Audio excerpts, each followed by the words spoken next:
So now let's see the alternative future, okay? So this was I will have, and this is going to be I am going to have, right? So both are future tense. I will have, I am going to have. So we say, I am going to have read. We say, yo voy a haber leído. Tú vas a haber comido. That means you are going to have eaten. Ella va a haber bebido. That means she is going to have drank. Nosotros vamos a haber roto. We are going to have broken. Vosotros vais a haber saltado. That means you are going to have jumped. Ustedes van a haber corrido. That means you are going to have run. And ellos van a haber hecho deporte.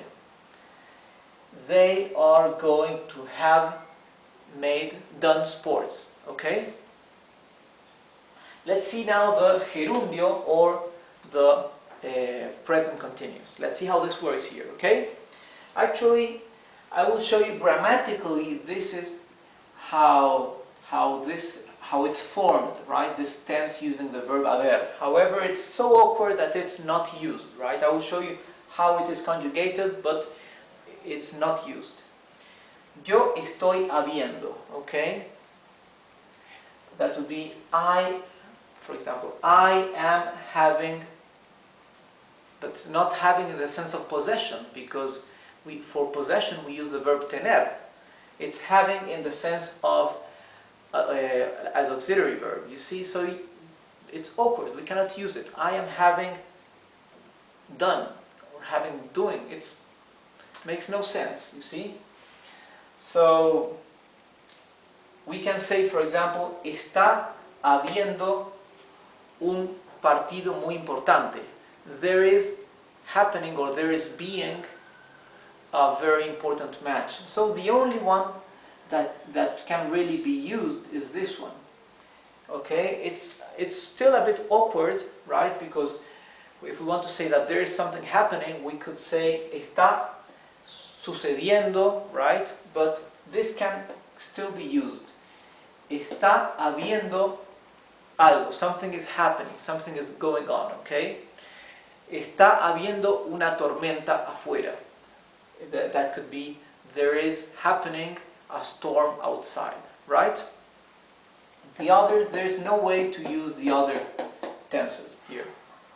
So let's go to the imperative, right? Affirmative and negative. And this is also not used because you can't use this auxiliary verb by itself as imperative to give an order or a command to somebody, right? So habe would be for you, or no hayas for the negative. For example, we can say habe ido, have gone, okay?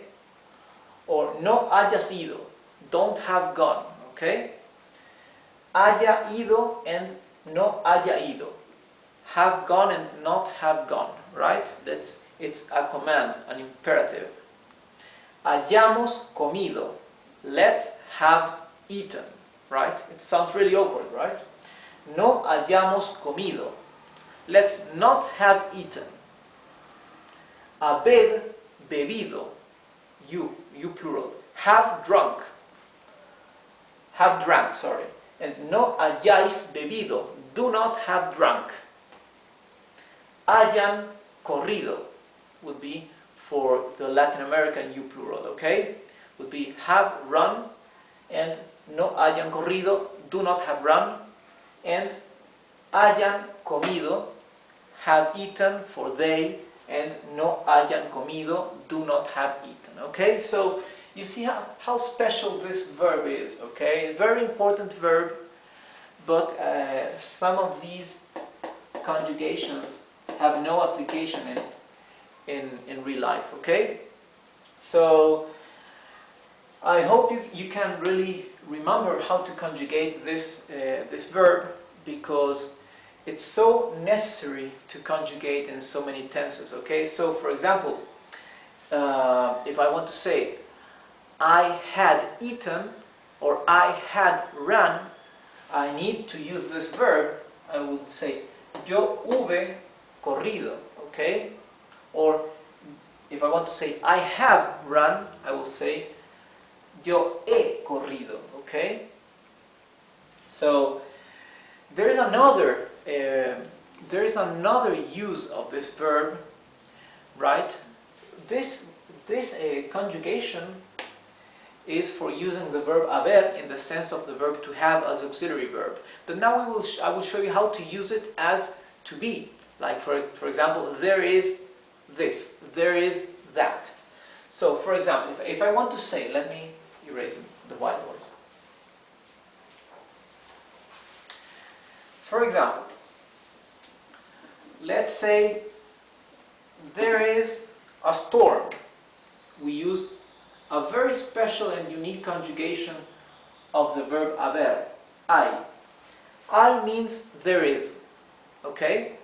There is and there are, because this is singular and this is plural, right? So it's one single word that means there is and that means there are. I can say, hay una manzana, there is an apple. For example, en la heladera hay una manzana. In the refrigerator there is an apple. Or I can say, afuera hay una tormenta. Outdoors there is a storm. Hay, okay?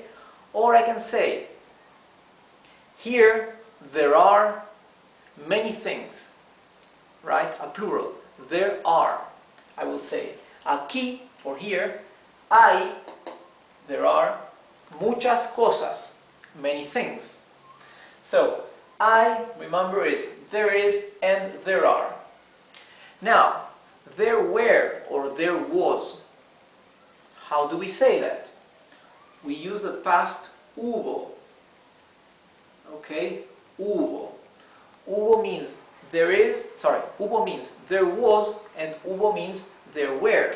Both singular and plural.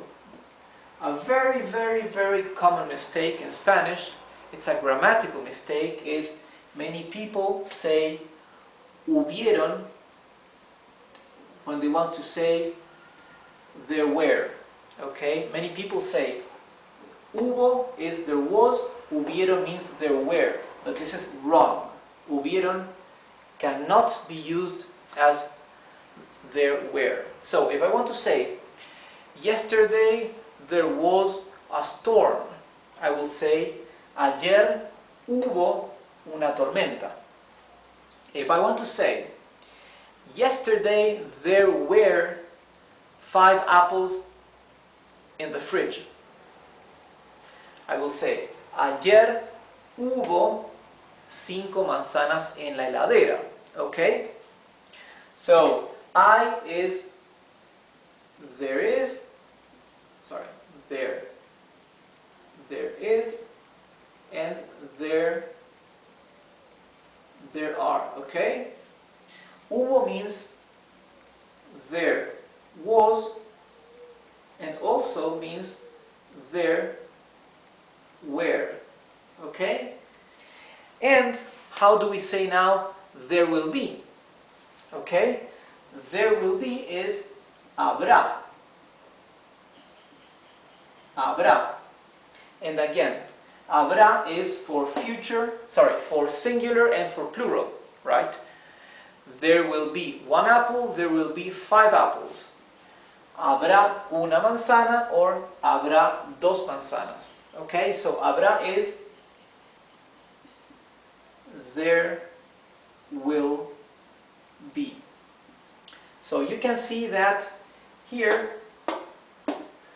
the verb haber is working as the verb to be in English, okay? Let's say, for example, mañana habrá tormenta. Tomorrow there will be a storm, okay?